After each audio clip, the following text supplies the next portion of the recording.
A quick warning, this episode contains discussions of domestic and intimate partner violence. Please check the show notes for a more detailed description, and take care of yourself. Thanks for listening.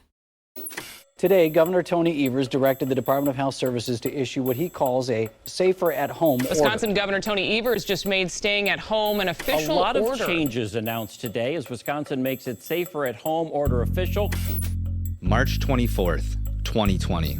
Wisconsin Governor Tony Evers goes in front of cameras to announce a statewide safer at home order to fight the spread of COVID-19, mandating people not to leave their home unless absolutely necessary. This is a fluid process, and that I would listen to the science and public health experts to make the best decision possible for the people of the state. And that's why I made the decision that I did yesterday to have Secretary Palm issue today's order. Now, I recognize that a lot of folks out there have had questions about the order, and I recognize this is a difficult time for our state and our country. At the end of the day, folks, we are all in this together. We need folks to take the safer at home order I signed today seriously. And then, towards the end of his remarks, Governor Evers said something that would ultimately create the conditions for what researchers would later call the shadow pandemic of domestic violence. We need to have folks limit their interactions to the same people, not different small groups.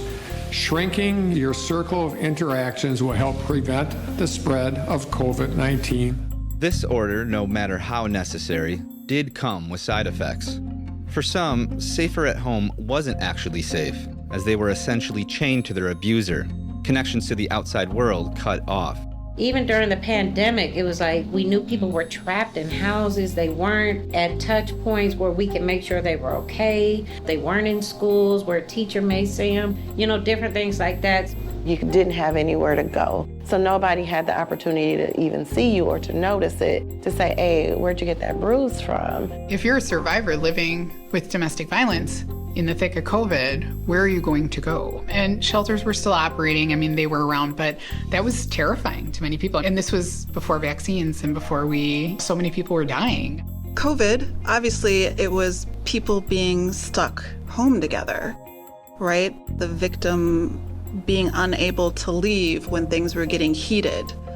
Most victims in long-term relationships, they have coping strategies. And one of those and they know when it's coming. They can see the buildup.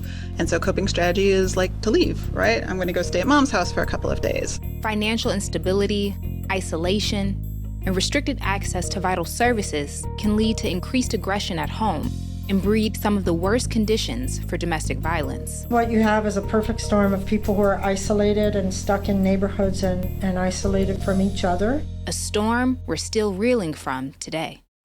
From Milwaukee PBS with support from the International Women's Media Foundation. This is The Missing Piece, an investigative podcast series about domestic violence cases in Milwaukee County. A growing crisis. Unprecedented numbers of people, mainly women, losing their lives.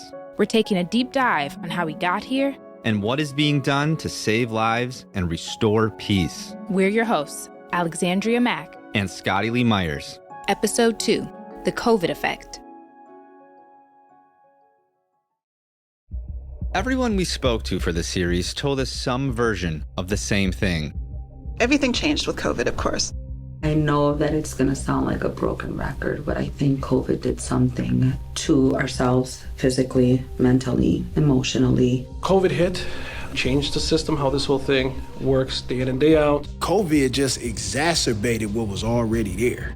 While domestic and intimate partner violence homicides had already begun increasing in 2019, there does seem to be a demarcation line, BC, before COVID, and AC, after COVID. It made a bad problem worse. Let's start with financial instability. Poverty rate is a much dimmer statistic. Some very disturbing news on Milwaukee's poverty rate. Nearly a quarter of Milwaukeeans live in poverty, one of the highest rates in the country. Research shows that low to no income individuals in a domestic violence situation, particularly with children, rarely have the resources they need to break free from the violence. The pandemic didn't help, as unemployment, skyrocketed. Well, as the pandemic continues, unemployment continues to get worse. Between the original stay-at-home order and January of 2021, a little more than a third of Milwaukee's labor force filed a claim for unemployment benefits. When we do screenings, when it's like a danger assessment, we always ask this particular question: is your perpetrator employed? Damaris Becker is the co-founder and an advocate at the Latina Resource Center, located on the south side of Milwaukee, which is home to a large portion of the city's Latinx population. And if they are not employed, that automatically tells us this victim is going to be at high risk of domestic violence because he is or she at home watching them, ensuring they don't leave, watching their cell phones. So they often don't have that wiggle room to be able to connect with us or a FaceTime or a call. Milwaukee has faced a record-breaking increase in gun violence deaths over the past 3 years. Then there was another more obvious indicator of spikes in violence: guns. Milwaukee police confiscated more than 3,000 firearms in 2020 during traffic stops and domestic dispute calls, an 18% increase from 2019. Furthermore, a review of the Milwaukee Police Department's call logs indicates that gunfire more than doubled in much of the city during the pandemic. I think, as many people around the country have acknowledged, just in general, the pandemic changed a lot of historic crime trends that we had been seeing. We had been seeing this overall general decline in violent crime.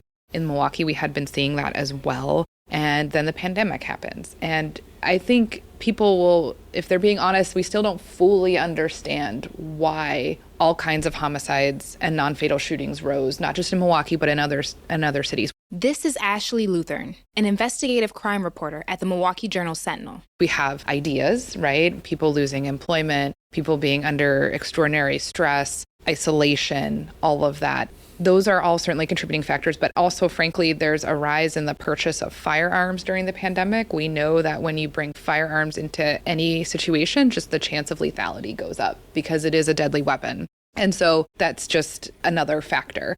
To summarize, researchers believe the stay-at-home orders, poverty, guns, and other variables like alcohol use contributed to the shadow pandemic of domestic violence, and ultimately brought an 8% increase in reported domestic violence incidents during the 2020 pandemic. Can you hit 3, please? Yes.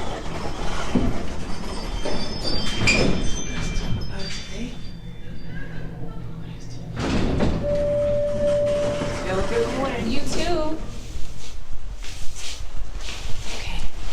Not sure. I think someone's here. Locked out, but I think I saw Will walk in. Good morning. I'm well. It was slippery out there in that lot. Yes. Will Singleton is the Community Engagement Director at the Alma Center, an organization in Milwaukee's Harambe neighborhood that serves at-risk men often fulfilling parole conditions. When he thinks about just how bad domestic and intimate partner violence got during the pandemic, a name immediately comes to mind. Christopher Stokes. I'm just gonna bring that up. He was a client of ours. We do that. He had some mental health issues. We didn't know to what extent, but he had just signed up for classes, trying to get some help. So that one sticks with me all the time. That sticks with me. A Milwaukee man will spend the rest of his life in prison for shooting and killing 5 of his family members last year. A judge gave Christopher Stokes the maximum sentence today, more than 200 years. On April 27, 2020, the 40-year-old Stokes called 911 and told dispatchers, "I just massacred my whole family." Stokes confessed to going through his home near 12th and Locust Streets and shooting 5 family members, 4 of whom were teenagers. He spared his 3-year-old grandchild, who witnessed the mass shooting. Sadly, this is not uncommon.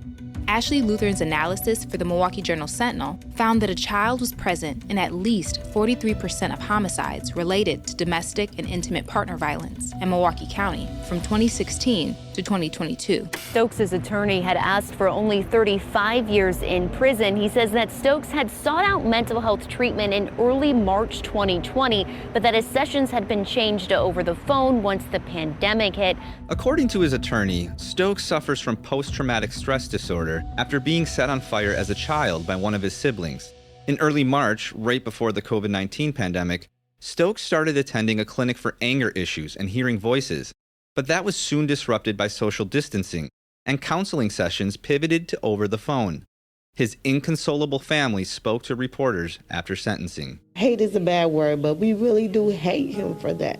We still love him because he's our uncle, but I mean, can we forgive him for what he did? No, we can't. Do we understand it? No, we don't. So it's like we just got to take it a day at a time. We're still left with broken hearts. Mm-hmm.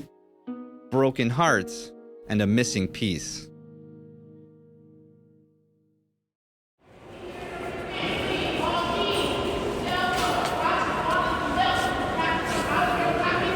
Please wait behind these signs until my partner calls you up. Please wait behind the sign until he calls you up. It's a Monday morning at the Milwaukee County Courthouse, heralded as one of the grandest courthouses in all of the country. It's hard not to be impressed by the 11-story neoclassical building with its colossal Corinthian columns, above which is the inscription Vox Populi, Vox Dei, Latin for the voice of the people is the voice of God. This is a cathedral of civic life, a house of democracy and justice.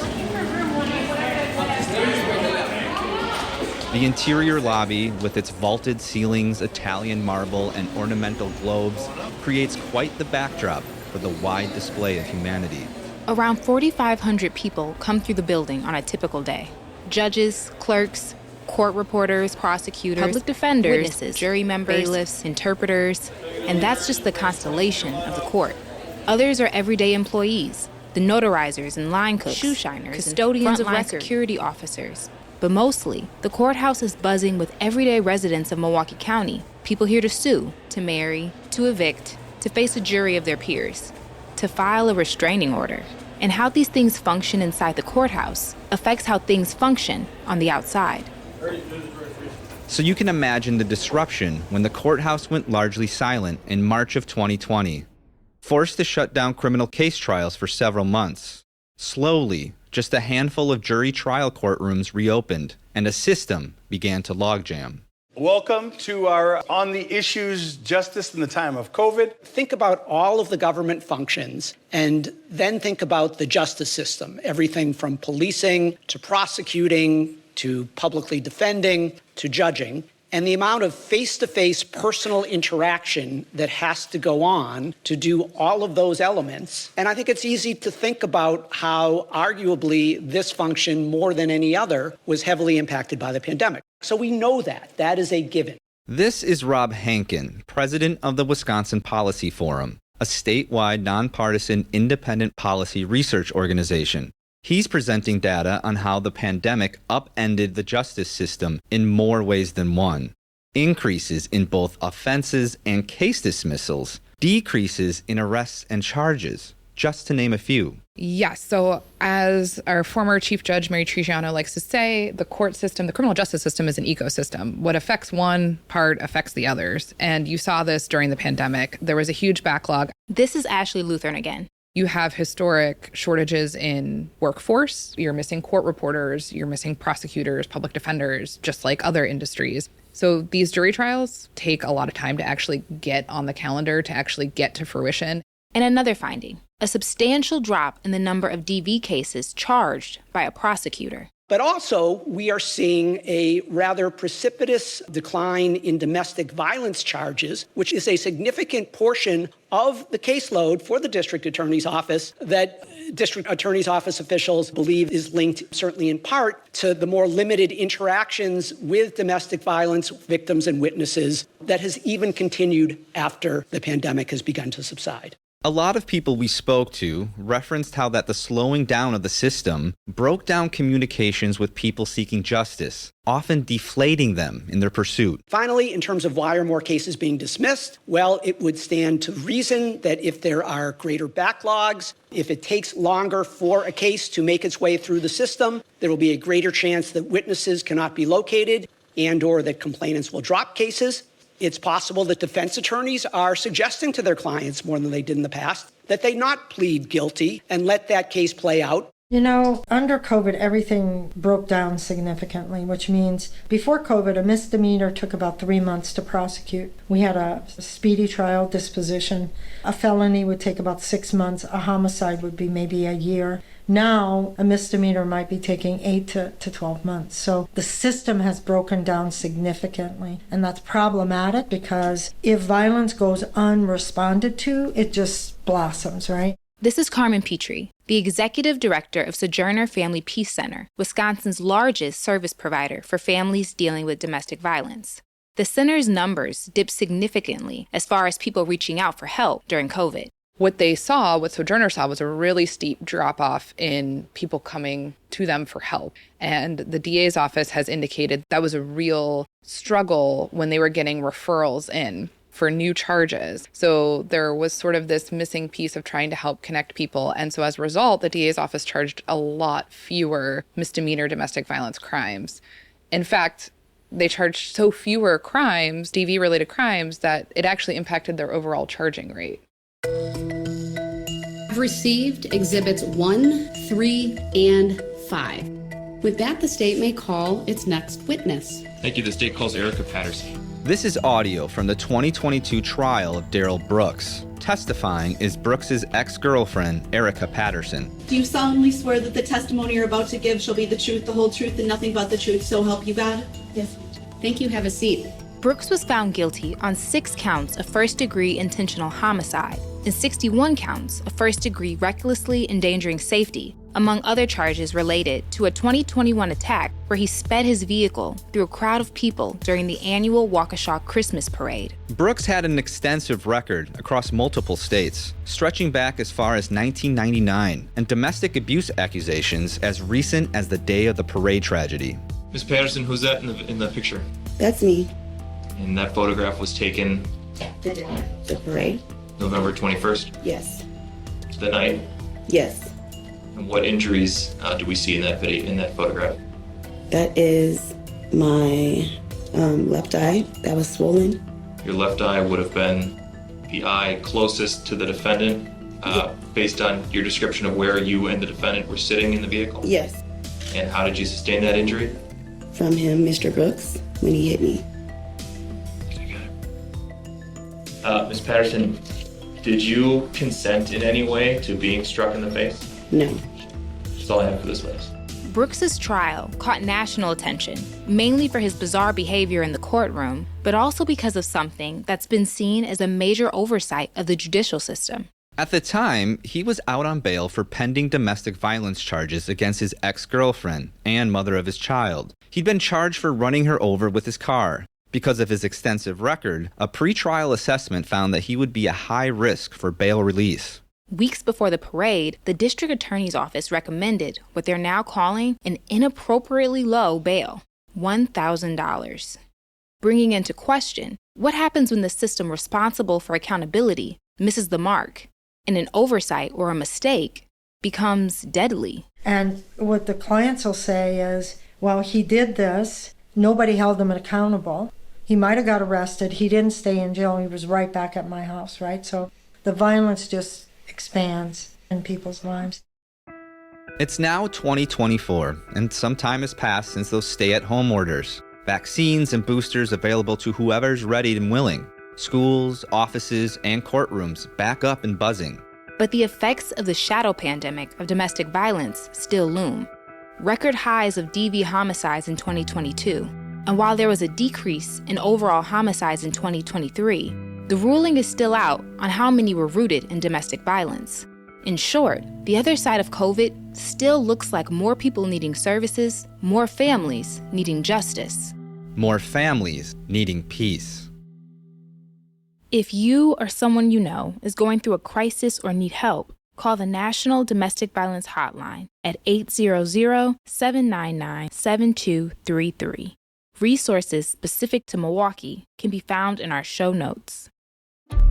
On the next episode of The Missing Piece. Yes, bro, and that's sad. Because at the end of the day, somebody that really care about you, the expression love you to death, that's too much. We take a look at the increased danger that can come with trying to leave an abusive relationship. The Missing Piece is hosted and produced by Alexandria Mack and Scotty Lee Myers. Other members of our team include sound engineer Grant Martin, engineering manager Arlene Giuliani-Kazorik, and digital content manager Carol Burns. You heard additional reporting from TMJ4 News, Fox 6 News, and WISN 12 in Milwaukee, and WCCO and Fox 9 in Minneapolis. Thanks for listening. If you're a fan of this reporting, please subscribe to the podcast and leave a rating. You'll hear from us again soon for episode 3 of The Missing Piece.